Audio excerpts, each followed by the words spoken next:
Oi pessoal, boa tarde.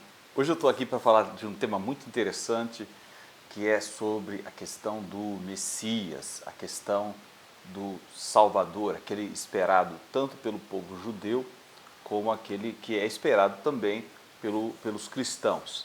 O povo judeu, eles esperam a primeira vinda do Messias, eles esperam a vinda do Messias, já o povo cristão, eles esperam o retorno do Messias. Mas, pastor, são pessoas diferentes, O judeu eles esperam um Messias que não é Jesus, não é Yeshua. Já nós cremos que Yeshua, que Jesus é o Messias. Então, como é que realmente podemos saber se Jesus é ou não o verdadeiro Messias, aquele que está profetizado no Antigo Testamento, que está profetizado na lei de Moisés, em todos os livros históricos, ou seja, no Tanar.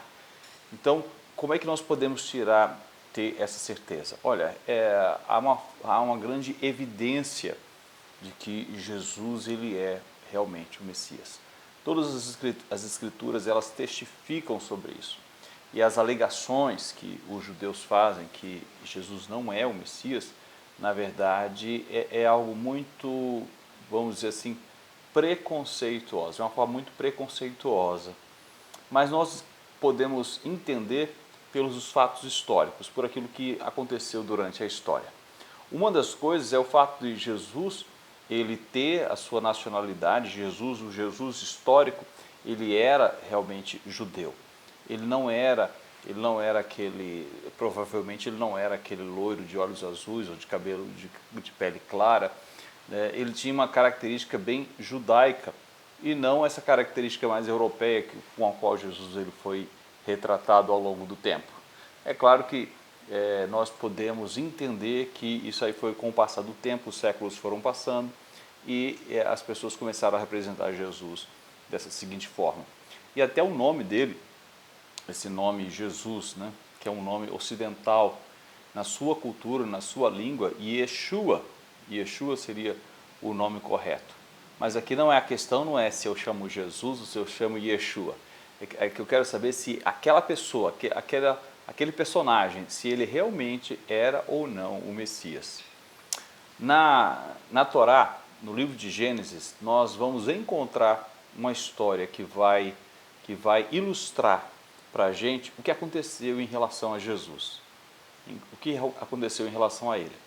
Ali na Torá nós encontramos a história de José, um dos mais novos filhos de Jacó, que ele teve com sua esposa Raquel, o filho amado de Jacó. Ele amava tanto José que causou ciúmes dos irmãos de José, os outros filhos de Jacó. Jacó tratava José como seu filho predileto. Inclusive ele deu para José um manto colorido. Aquele manto provavelmente deveria ficar com o filho mais velho. Mas Rúben já havia humilhado seu pai. A Bíblia conta a história do erro cometido por Rúben. E o pai demonstra claramente a preferência por José. O que acontece então?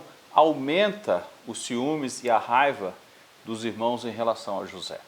Para complicar a história, José ele tem alguns sonhos. Ele vê o sol e a lua e as 11 estrelas se curvando diante dele. E ele vê também molhos de trigo se curvando diante dele, representando sua família se curvando diante dele.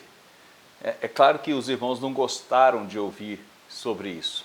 Não gostaram, tanto é que certo dia eles planejaram, quando José estava indo até eles para dar notícias ao pai sobre como eles estavam, eles, quando viram ao longe, planejaram dar um fim a José e assim acabar com seus sonhos e acabar com suas visões. E eles então o jogaram dentro de um poço. O poço estava vazio, eles o jogaram e após algum tempo eles decidiram não tirar a vida de José, mas vendê-lo a um grupo de ismaelitas. Então José foi tirado do poço e vendido como escravo para os ismaelitas e foi parar lá no Egito. E no Egito ele foi servir ao povo egípcio na casa de Potifar, como servo, como escravo do oficial de Faraó chamado Potifar. O que aconteceu? Você que conhece a história, você sabe que ele serviu lá por algum tempo. Depois ele foi acusado injustamente pela esposa de Potifar, foi lançado na prisão. Passado algum tempo na prisão, ele interpreta os sonhos do copeiro e do padeiro de Faraó. E 2 anos depois ele é chamado para interpretar os sonhos de Faraó e acaba se tornando o primeiro-ministro do Egito. José, que era hebreu, que era da tribo, que era do povo de Jacó, filho de Jacó, irmão dos demais, ele está no Egito e ele se torna primeiro-ministro do Egito. Todo o Egito é dado em suas mãos. Ninguém faz nada no Egito sem a aprovação de José. E o que acontece? Passado algum tempo, houve um período de fartura e houve um período de fome. 2 anos depois, quando a fome já tinha se estabelecido em todas as regiões, inclusive na terra onde a família de Jacó estava, eles vão até o Egito e lá no Egito eles encontram José, mas eles não identificam José. Por quê? Porque o José que está ali é diferente. O José que está ali não parece hebreu, parece um egípcio. Eles olham para ele, mas eles não conseguem identificar. É como se houvesse um véu nos olhos deles, eles não conseguem identificar. A cultura egípcia cobriu e impossibilitou deles enxergarem em José, seu irmão. O paralelo que eu estou fazendo aqui é justamente esse. Hoje, o povo judeu, eles não conseguem identificar em Jesus o seu Messias.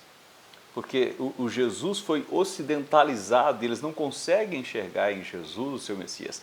Eles não conseguem enxergar a descrição de Isaías 53 como sendo a descrição do Messias, como sendo o sacrifício de Jesus. Eles falam do absurdo de Jesus ter derramado, ter feito, se sacrificado em nosso lugar, mas eles ignoram que isso tudo foi retratado. Por exemplo, também em Gênesis 22. Em Gênesis 22, quando Deus pede para Abraão oferecer o filho dele em sacrifício, mas então Deus poupa o filho e Deus provê o sacrifício. Deus estava dizendo, não vai ser você que vai sacrificar seu filho, serei eu que sacrificarei o meu filho. Isso está aí de forma bem clara em Gênesis 22. Mas por que os judeus não conseguem ver isso? Por causa dessa ocidentalização do Messias, de Yeshua, de Jesus. Então, por essa razão, eles não estão conseguindo ver. Mas a Bíblia diz que o remanescente de Israel será salvo. E eles abrirão os olhos, eles verão Jesus como o Messias, como o Mashiach. E eles o saudarão, vai chegar o dia em que eles irão saudá-lo, dizendo, Baruch haba b'shem Adonai. Bendito é aquele que vem em nome do Senhor. Espero que você tenha gostado desse vídeo, que Deus abençoe. Qualquer coisa, coloca aí nos comentários.